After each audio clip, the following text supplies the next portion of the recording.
Salut à toi et bienvenue dans ce premier devlog de Umigame. Dans le devlog 0, on t'a annoncé repartir sur de bonnes bases. On est donc reparti d'un tout nouveau projet.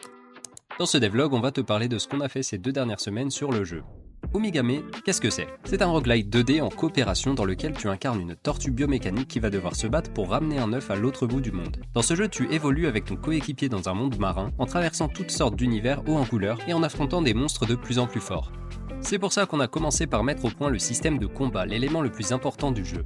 Le combat dans Umigame se base sur 3 piliers principaux: ton personnage, tes ennemis et l'œuf. Tous les ennemis que les joueurs affronteront dans Umigame seront affectés par l'œuf d'une façon ou d'une autre, et les joueurs devront trouver comment les vaincre en utilisant ses pouvoirs. Si c'est pas encore clair, t'inquiète pas, je vais t'expliquer. Dans Umigame, il y a toutes sortes d'ennemis. Des ennemis aériens, terrestres, marins ou encore sous-marins. Cette verticalité entraîne un changement dans la façon de les affronter. Par exemple, certains ennemis aériens ne pourront être touchés que si tu leur envoies l'œuf dessus à pleine puissance, afin de les faire tomber. De même, certains ennemis sous-marins seront attirés par l'œuf et ne daigneront faire surface que si tu les appâtes avec celui-ci. Bon, c'est bien beau tout ça, mais au fait, qui sont les personnages? Il y aura 2 personnages disponibles au début du jeu. Olaf, le combattant au corps à corps, et Lyra, l'archère. Olaf, c'est le bourrin. Il se bat à l'aide de ses haches et inflige des saignements à ses ennemis. Lyra, quant à elle, utilise un arc pour tirer des salves de projectiles sur ses adversaires. On a commencé par créer Olaf. Le but, c'est d'avoir un bon game feel dès le prototypage. Et pour bien faire, voilà ce qu'il nous faut au minimum: des effets visuels indiquant ses attaques, des effets visuels d'impact et des sons. On a donc implémenté son comportement, puis ajouté les visuels. On a décidé de créer un shader personnalisé pour les traîner, en s'aidant de ce tuto. On a ajouté des effets d'impact, quelques sons, et voilà, une première tortue avec des haches. Il fallait aussi ajouter l'effet de saignement et la capacité de pouvoir consommer ce saignement avec l'attaque spéciale. Bien sûr, il faut également faire en sorte que toutes ces fonctionnalités fonctionnent en multijoueur. Et ça prend souvent autant de temps que de développer la fonctionnalité en elle-même. Pour ça, on utilise Photon Fusion. C'est gratuit et ça fonctionne très bien. Par contre, c'est très compliqué à prendre en main pour un débutant, donc je te déconseille vraiment de faire un jeu multi si tu débutes en développement. Ensuite, on a créé le deuxième personnage, Lyra, de la même façon qu'Olaf. On implémente son comportement, on ajoute des visuels, des sons, on vérifie qu'il fonctionne en multi, et nous voilà avec 2 personnages prêts pour la bagarre. Voilà ce que ça donne à ce moment-là.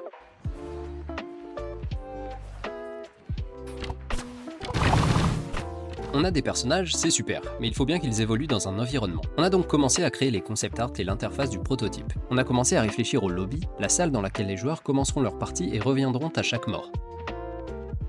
On l'a découpé en plusieurs parties afin qu'il soit plus facile de s'y déplacer.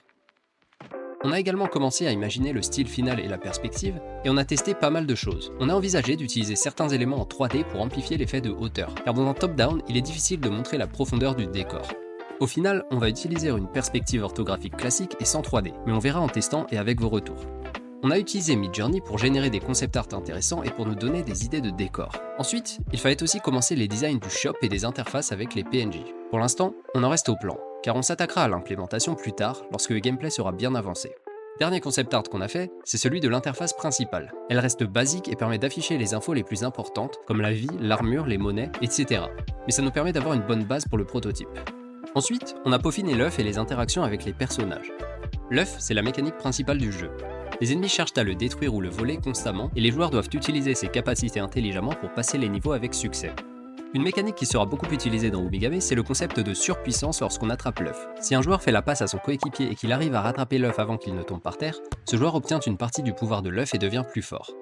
Son skin change et ses attaques sont un peu modifiées, de façon à récompenser la coopération entre les joueurs. En revanche, après un certain temps, l'effet s'inverse et le joueur devient affaibli, ratant toutes ses attaques. Il faut donc le garder suffisamment longtemps pour profiter de l'effet de surpuissance, mais pas trop non plus pour éviter d'être affaibli.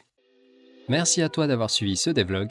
On a encore beaucoup à partager sur les avancées d'Umigame, mais on a voulu garder cette vidéo concise et centrée sur nos progrès les plus marquants. Si tu as des idées ou des suggestions, n'hésite pas à nous en faire part dans les commentaires. Dans le prochain devlog, nous te parlerons des premiers ennemis, de la boucle de jeu et des nouvelles interactions avec l'œuf. N'oublie pas de t'abonner pour suivre notre aventure et à la prochaine.